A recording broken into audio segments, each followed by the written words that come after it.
Anjir, lu tahu nggak? Lu tuh lagi ngulik HP sambil ngerasa hidup lu sampah, kan? Benar, gue tahu banget.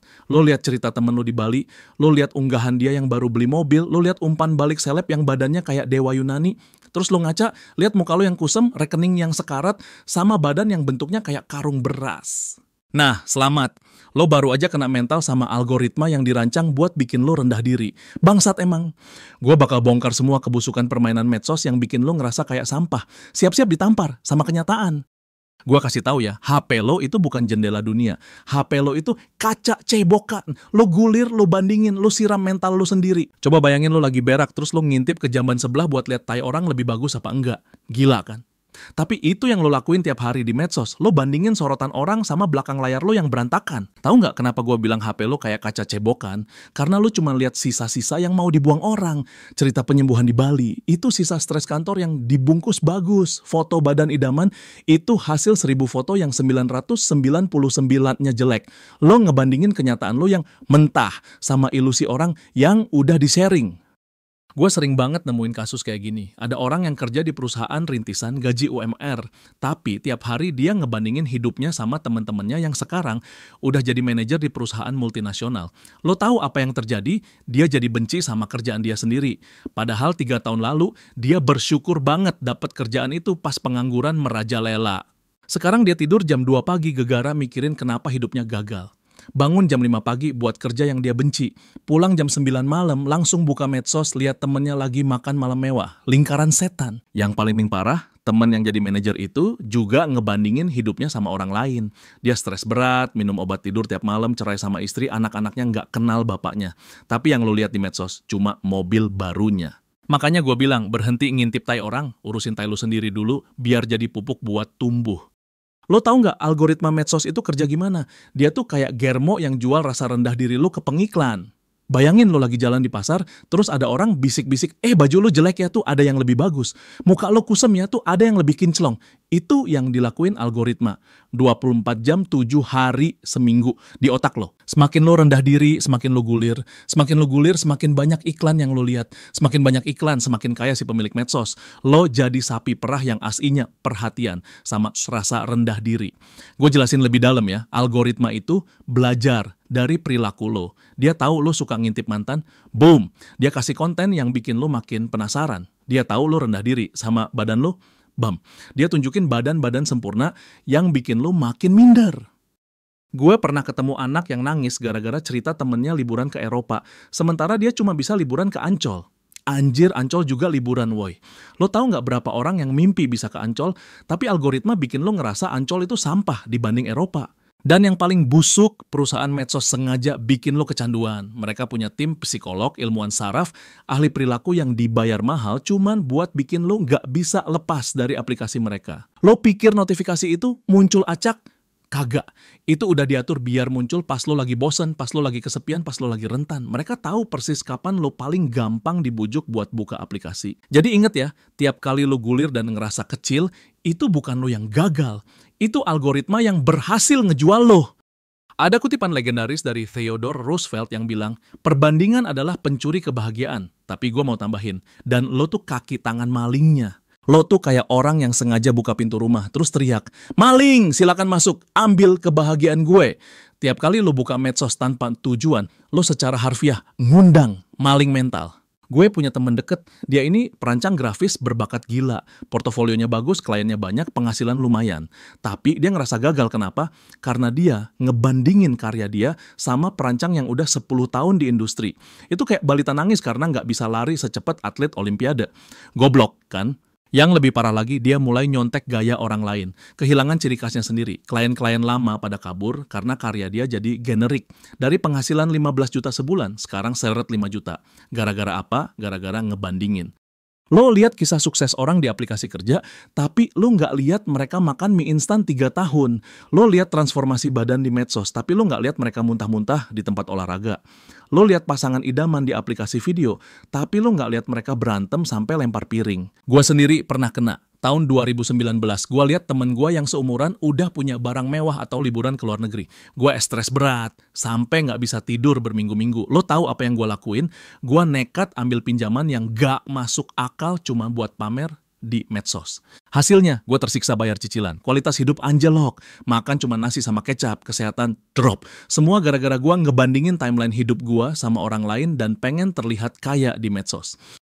Hasilnya, gue tersiksa bayar cicilan, kualitas hidup anjlok, makan cuma nasi sama kecap, kesehatan drop, semua gara-gara gue ngebandingin timeline hidup gue sama orang lain dan pengen terlihat kaya di medsos. Berhenti jadi asisten maling, tutup pintu perbandingan, buka pintu kemajuan sekarang. Lo tahu nggak yang lebih bahaya dari narkoba? Validasi digital. Sekali nyoba, lo bakal nagih seumur hidup. Validasi digital itu kayak gula dalam darah. Dikit-dikit enak, kebanyakan diabetes. Lo posting foto dapat 100 suka, lo seneng. Besok cuma 50, lo sedih. Lama-lama lo budak angka. Gue kenal cewek namanya Sinta. Sinta ini cantik, natural, pinter, baik hati. Tapi dia kecanduan validasi medsos. Tiap hari minimal 5 swafoto, edit 2 jam, mikir tulisan sejam. Total 3 jam sehari cuma buat validasi orang yang gak kenal. Lo tahu apa yang terjadi? Sinta mulai operasi plastik, hidung dipermak, dagu dikikis, pipi disuntik, habis 200 juta. Buat apa? Buat dapet jempol digital dari orang asing. Yang paling miris, Sinta kehilangan jati diri. Dia nggak tahu lagi mana Sinta yang asli, mana Sinta yang palsu. Tiap ngaca dia lihat produk, bukan manusia. Dan lo tahu nggak, penelitian bilang, orang yang kecanduan validasi digital punya tingkat depresi 3 kali lipat lebih tinggi. Mereka hidup buat orang lain, bukan buat diri sendiri. Sadarlah, jempol digital itu gak bisa bayar tagihan lo. Komentar positif gak bisa gantiin pelukan nyata. Sekarang lo mau pembersihan media sosial, omong kosong. Itu kayak diet kilat yang bakal gagal. Pembersihan medsos itu kayak lo putus sama pacar beracun, tapi masih ngintip dia pakai akun temen. Masalahnya bukan di medsosnya, tapi di mental lo yang kecanduan sama pengakuan. Gua kasih tahu solusi beneran yang udah gua praktekin dan terbukti manjur. Pertama, bersih-bersih brutal. Lo nggak perlu sopan-sopan sama konten yang bikin lo rendah diri. Blokir aja. Ini kesehatan mental lo, bukan arisan kampung. Gua dulu ngikutin 2000 akun. Sekarang cuma 50. Semuanya akun yang mengajari gua sesuatu. Akun masak, oke. Akun olahraga, bagus. Akun pamer harta, blokir. Akun drama, hapus. Kedua, jadwal ketat. Gua cuma buka medsos 30 menit sehari. Pagi 15 menit buat update kerjaan. Malam 15 menit buat hiburan. Selesai. Sisanya HP gua matiin. Lo bilang susah? Emang susah. Tapi lo mau terus jadi budak atau mau jadi tuan? Pilih. Ketiga, bikin konten. Jangan cuma konsumsi. Gua tantang lo, tiap mau gulir 1 jam lo bikin sesuatu 10 menit dulu. Gambar, tulisan, video, masakan, apapun. Gua mulai dari buat video YouTube. Sekarang, gua udah nerbitin 27 video. Dari konsumen jadi produsen. Keempat, cari validasi nyata. Daripada nunggu jempol digital, lo bantu orang beneran. Ajarin anak tetangga ngitung, bantuin nenek nyebrang, itu validasi yang bermakna. Kelima, fokus kemajuan pribadi. Gua bikin jurnal kemajuan. Tiap hari gua tulis 3 hal. Apa yang gua pelajari, apa yang gua syukuri, apa yang mau gua perbaiki. Simple, tapi mengubah hidup. Contoh, hari ini gua belajar masak telur dadar. Gua syukur masih bisa makan. Besok gua mau belajar bikin nasi goreng. Sederhana, tapi bermakna. Ingat, medsos itu alat, bukan tuan. Kalau lo nggak bisa bedain, ya wajar hidup lo hancur. Sekarang gua mau kasih lo fakta pahit yang harus lo telan. Pertama, nggak ada yang peduli sama lo. Keras, iya, tapi fakta. Orang yang lo pikir ngejudge lo, mereka sibuk ngurus hidup mereka sendiri. Gue pernah nggak mandi 3 hari gara-gara depresi. Lo tahu reaksi orang? Nggak ada. Mereka nggak peduli. Yang peduli cuma keluarga sama temen deket. Kedua, medsos itu panggung sandiwara. Semua orang acting. Yang pamer bahagia, mungkin lagi nangis di kamar. Yang pamer sukses, mungkin utang segunung. Ketiga, perbandingan itu permainan yang nggak bisa dimenang. Lo menang dari A, ada B. Menang dari B, ada C. Sampai Z pun bakal ada A1, A2, sampai tak terhingga. Keempat, kebahagiaan sejati nggak ada di layar HP. Ada di momen nyata. Pelukan ibu, tawa sama temen, matahari pagi, kopi hangat. Hal sederhana yang lo lewatkan gara-gara sibuk gulir. Kelima, lo cuma punya 1 hidup. Mau lo habisin buat skrip orang lain atau cerita lo sendiri? Pilih, mau jadi penonton di hidup orang lain atau sutradara di hidup sendiri. Oke, sekarang gue mau tampar lo pakai kenyataan terakhir. Lo tahu nggak, 90% orang yang lo bandingin sama diri lo juga lagi ngebandingin diri mereka sama orang lain. Influencer jutaan pengikut, dia juga rendah diri sama yang puluhan juta. Bos sukses, dia juga membanding-bandingkan sama yang lebih sukses. Ini lingkaran setan yang nggak akan selesai, Kecuali lo sadar bahwa satu-satunya orang yang layak dibandingin sama lo adalah lo yang kemarin. Lo hari ini udah makan lebih sehat dari kemarin, menang. Lo hari ini udah ngurangin gulir 10 menit, kemajuan. Lo hari ini udah berani posting tanpa sharing, pertumbuhan. Gue punya misi buat lo. Mulai hari ini lo putus hubungan beracun sama perbandingan sosial. Gue nggak minta lo hapus medsos, gue cuma minta lo gunain dengan bijak. Jadilah inspirasi bukan imitasi. Bagikan perjuangan lo bukan cuma pencapaian. Tunjukkan bahwa gagal itu normal, yang nggak normal itu nggak mau bangkit.